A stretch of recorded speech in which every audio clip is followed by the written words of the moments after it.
सब लोग जानते हैं कि पंडित जवाहरलाल नेहरू जो मुस्लिम लीग के साथ समझौता किया था, वो एक अंग्रेजीदा, एक मुस्लिम परस्त राजनेता थे। हमारे देश के दुर्भाग्य से पहले प्रधानमंत्री बने। भारत के स्वतंत्रता संग्राम आंदोलन के उद्घोष बने गीत को नकारने की कोशिश की कांग्रेस ने। तो पूरे सभी छात्रों को मुगल का इतिहास पढ़ाया, उन्होंने पृथ्वीराज चौहान नहीं पढ़ाया, उन्होंने महाराणा प्रताप नहीं पढ़ाया, उन्होंने शिवाजी का इतिहास नहीं पढ़ाया, क्योंकि वो क्रांतिकारियों का, वो देशभक्तों का इतिहास था। नमस्कार दर्शकों, आप देख रहे हैं न्यूज बीन। मैं आपके साथ शिवम चौबे। इस समय देश में वंदे मातरम को लेकर के एक बड़ी चर्चा हो रही है, जहां एक बड़ा वर्ग ये कहता है कि वंदे मातरम कहने से परहेज है। उसके जवाब में सरकार ये कहती है कि जो गीत हमारे देश का, हमारे इतिहास का एक राष्ट्र और गौरवान्वित गीत है, उसको कहने से अगर किसी को इतिहास एतराज हो रहा है तो कहीं ना कहीं इसमें गंभीर समस्या है। तमाम विषयों पर बातचीत करने के लिए बेहद खास मेहमान आदेश गुप्ता जी हमारे साथ मौजूद है। सर, वंदे मातरम कहना तो माना जाता है कि देशभक्ति की एक बड़ी मिसाल है, राष्ट्रगीत है हमारे भारत देश का, पर वहीं इतिहास के समय ये कहा जाता है कि कुछ वंदे मातरम गीत में भी कटनी छटनी की गई। नेहरू जी उस समय के जो प्रधानमंत्री थे, उन्होंने कहा कि मैं अच्छे से समझ भी नहीं पाता बिना डिक्शनरी के कि वंदे मातरम आखिर बोला कैसे जाता है, उसका मतलब क्या है, किस तरीके से। क्या आज के समय में किसी को दोषी ठहराना गुनाह कह सकते हैं? क्योंकि प्रधानमंत्री जब कहते हैं कि मैं नहीं समझ पाता, तो आज के लोग क्या समझेंगे, फिर कैसे देखते हैं? देखिए, समझने की और उसकी बात जहां तक है, पंडित जवाहरलाल नेहरू जो 1937 में जिस समय जिन्ना के दबाव में उन्होंने इस तरह की वंदे मातरम गीत के साथ जो जिस तरह से उनका साथ दिया था, और उनके दबाव में उस वंदे मातरम गीत को उन्होंने दबा दिया था। जबकि सब लोग जानते हैं कि पंडित जवाहरलाल नेहरू जो मुस्लिम लीग के साथ समझौता किया था, वो एक अंग्रेजीदा, एक मुस्लिम परस्त राजनेता थे। हमारे देश के दुर्भाग्य से पहले प्रधानमंत्री बने।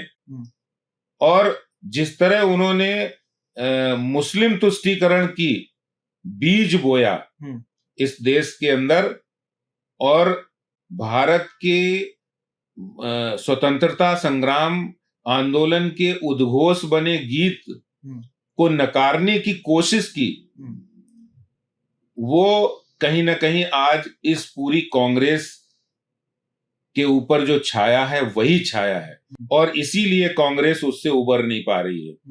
कांग्रेस को हमेशा मुस्लिम तुष्टीकरण के आगे वो झुकती रही है। वो ये नहीं जानते कि जो गीत बंगाल के अंदर स्वतंत्रता संग्राम का उद्घोष गीत बना, जो पूरे देश के स्वतंत्रता सेनानियों का एक उत्साह भरने वाला गीत बना, उस गीत को उन्होंने दबाने का प्रयास किया, कुचक्र किया। लेकिन जिस तरह आज देशवासियों के अंदर वंदे मातरम के प्रति आस्था है, जिस तरह उनको वंदे मातरम के प्रति समर्पण है, उससे आज उनके मंसूबे साफ जाहिर होते हैं, वो विफल हो रहे हैं।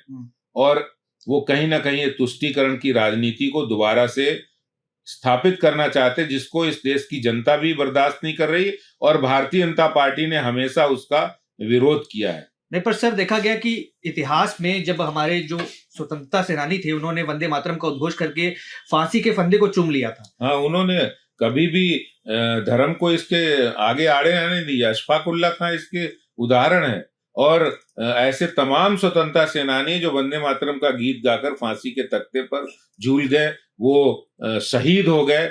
उस समय वंदे मातरम का गीत वो उद्घोष क्रांतिकारियों का उद्घोष बना। तो क्या लगता है मौजूदा समय में जो कांग्रेस पार्टी है, जो ये कहती है कि आजादी होनी चाहिए, संविधान के अनुसार अगर किसी को बोलना है तो बोले, और अगर परहेज रखना है तो परहेज रखे, तो किस हद तक जायज मानते हैं आजाद भारत के अंदर चीज? नहीं, बिल्कुल गलत है ये इस तरह की छूट देना।